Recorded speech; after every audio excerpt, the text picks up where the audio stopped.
Hey friends, Doug here from 2+ Tough, and I want to tell you a story. Me and my 3 closest allies awoke in a crowded slave ship. The air was salty, dank, and putrid, and we were confined into this particular slave pen on a pirate vessel, right about to make port in the Splintered Isles. The captain came down to inspect his grim wares, and it became obvious that there was something deeply unnatural about him. We tried to break free of our chains and attack him, but were quickly thwarted. The slavehold was divided into groups of 10 and led onto shore for the sale to commence, except it didn't. Our buyers never showed up. After a quick scuffle, we freed ourselves from the chains and the 4 pirates who were guarding our particular group, but we were still trapped on an island. Cautiously, we approached the slavers' village. Death hung heavy in the air, dead and dying animals laying about.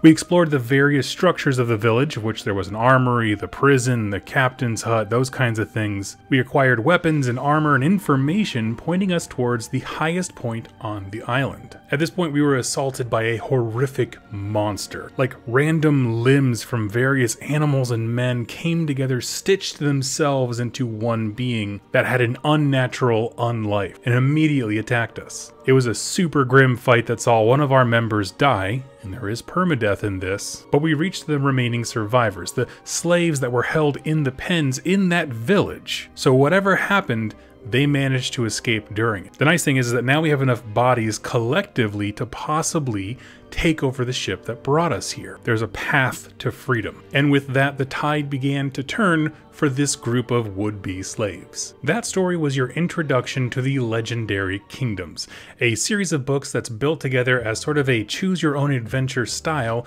that melds with classic pen and paper role-playing games. I've been a fan of the Legendary Kingdoms since their first book, The Valley of Bones, and I'm continuing it as they get ready for their next Kickstarter. Now, these books are incredible for a few reasons, and I'll just run through them here with you now. First up is solo play. These are completely self-contained adventures that you can do on your own. All you need is like roughly 6 dice, 6-sided dice, a pen, piece of paper, and you're all set. This can be done as a hobby of yours or as a spare time adventure if you just don't want to lose your edge in role-playing games. And hey, if you're always the DM, it's a nice little break. Next big point to talk about is the format. You see, there's 3 books in this series already, but they are each a standalone adventure. They all take place in different locations in this world, and the great thing is you can actually link them together. So while they're all isolated, there will be ramifications that go from one place over to the next. And instead of doing character creation, you have to choose 4 of 6 pre-made characters that all have their own backstory. But the reason that that's incredible is because even from a single player game,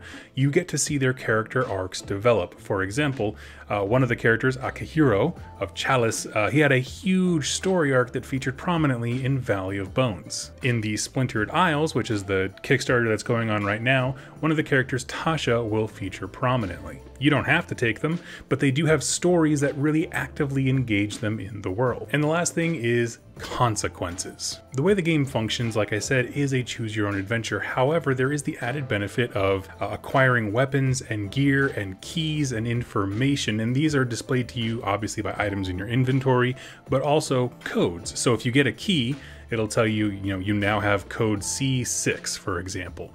When you come across a situation where you have a relevant code, it will broadcast it to you, and you get all kinds of unlocked special things. Now, this does 2 very important things. One, it rewards you for exploring the world, going out to places you wouldn't normally, and finding rare items that have been hidden or long forgotten, but also has consequences. For example, let's say you come to a crossroads in the story. If you choose option A, you get 1 code. If you choose option B, you get a separate different one.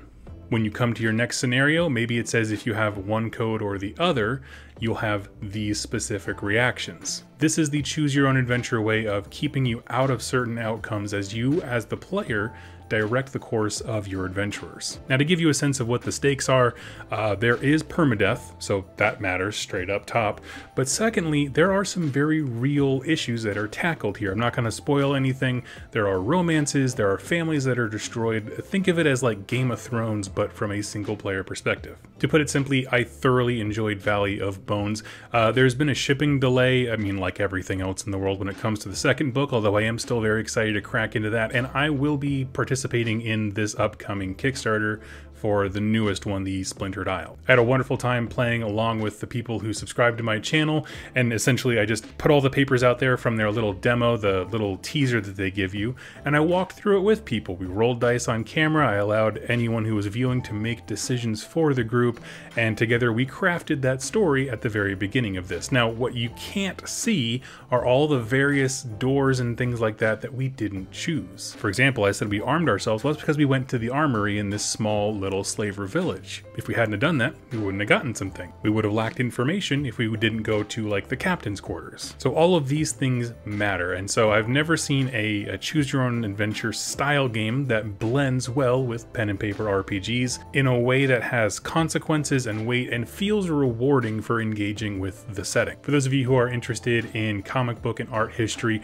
Robin Smith, who was the original artist for the Judge Dredd comic books, actually the creator of the art for this as well. There are all kinds of really fun picturizations of crazy monsters and action scenes where you're running across a bridge down tight corridors, just like that really nostalgic fantasy vibe. So what you get in its entirety is some really fun looking art, a cool little storytelling game that is low cost, low barrier to entry. It gives you a lot of the same classic vibes from role-playing games from the past. And what I'll say is this: if you have questions about the actual gameplay, I am more than happy to answer those. Just leave them in the comments down below. If you have questions about the business or how it functions or anything like that, you can leave those here. I'll be sending the link to this video to Spider-Mind Games, who creates the Legendary Kingdoms series, so they can answer you there as well. Thank you so much for watching and hanging out with me. I do hope that you enjoy this. I've seen a lot of yearning for solo play RPG games since the pandemic, and I think this is just one that delivers. So thank you so much for watching and listening. I'll catch you next time. Happy wargaming.